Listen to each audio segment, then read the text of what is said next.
Hello बच्चों, a leaf electroscope is a simple apparatus to detect any charge on a body. मतलब ये बताया गया है कि एक लीफ इलेक्ट्रोस्कोप है जो कि एक सिंपल एपरेटस होता है चार्ज को डिटेक्ट करने के लिए, किसी भी बॉडी पर चार्ज को डिटेक्ट करने के लिए. And it consist of two metal leaves O A and O B. जैसा आप डायग्राम में देख रहे हैं, लीव्स होते हैं एंड वो फ्रीली रोटेट कर सकते हैं अबाउट पॉइंट ओ. इस पॉइंट ओ के अबाउट वो फ्रीली रोटेट कर सकते हैं. Initially both are very slightly separated. देखिए ये डायग्राम में यहाँ पे बताया भी गया है यहाँ पर कि इनका सेपरेशन, ए और बी का सेपरेशन जो है वो बहुत ही स्लाइट है. And when a charge body is touched to the metal knob. देखिए ये मेटल नॉब, यहाँ मेटल नॉब को यहाँ पे टच करते हैं तो ये जो लीव्स हैं ये चार्ज हो जाती हैं. और चार्ज हो जाती है तो सिंस मेटल नॉब पे जो चार्ज दिया है, अगर पॉजिटिव चार्ज दिया है तो दोनों पे पॉजिटिव पॉजिटिव आएगा, अगर नेगेटिव चार्ज दिया है तो दोनों पर ही नेगेटिव नेगेटिव चार्ज आएगा. तो सेम चार्ज आ जाने के कारण रिपेल करती हैं ये एक दूसरे को और इस तरीके से सेपरेट हो जाती हैं, जैसा कि इस डायग्राम में बताया गया है. एक पर्टिकुलर एंगल पर ये सेपरेट हो जाती हैं, right.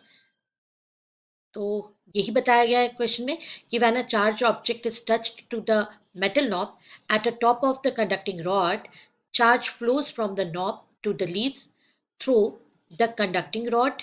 As the leaves are now charged similarly, they started repelling each other and get separated. देखिए अगले पार्ट में हमें क्या बताया गया कि the angle of deflection in static equilibrium is an indicator of the amount of charge on the charged body. मतलब जो एंगल ऑफ डिफ्लेक्शन है वो यहाँ पर अमाउंट ऑफ चार्ज को है. तो अब क्वेश्चन स्टार्ट होता है यहाँ पे कि when a 20 coulomb rod is touched to the knob, the deflection of leaves was 5 degree and when an identical rod of minus 40 coulomb is touched, the deflection was found to be 9 degree. If an identical rod of 30 plus 30 coulomb is touched, then the deflection may be 0, 2 degree, 7 degree और 11 degree. की concept यहाँ पर है, की concept that is given in the question कि angle of deflection जो theta है that is proportional to charge. जितना ज़्यादा चार्ज देंगे उतना ज़्यादा क्या हो जाएगा, डिफ्लेक्शन हो जाएगा. एंड बिकॉज हम ये कह सकते हैं given that deflection in static equilibrium is an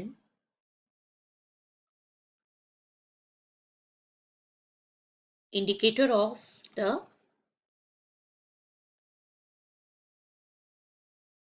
amount of charge on charged body. अब देखते हैं सॉल्यूशन.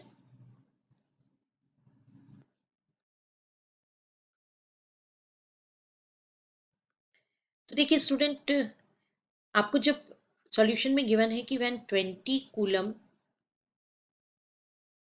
चार्ज गिवन है तो डिफ्लेक्शन कितना हो रहा है, 5 डिग्री हो रहा है. व्हेन माइनस 40 कूलम चार्ज आपने गिवन है तो कितना डिफ्लेक्शन हो रहा है, थीटा हो रहा है 9 डिग्री का डिफ्लेक्शन हो रहा है.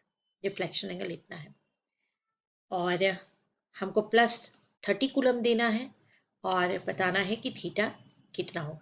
हमें पोलैरिटी का कोई रोल इम्पॉर्टेंट इसलिए नहीं है बिकॉज जब हम प्लस 20 कूलम देंगे तो ए पर भी प्लस आ जाएगा और बी पर भी प्लस आ जाएगा, इसीलिए वो क्या करेंगे, एक दूसरे को रिपेल करेंगे.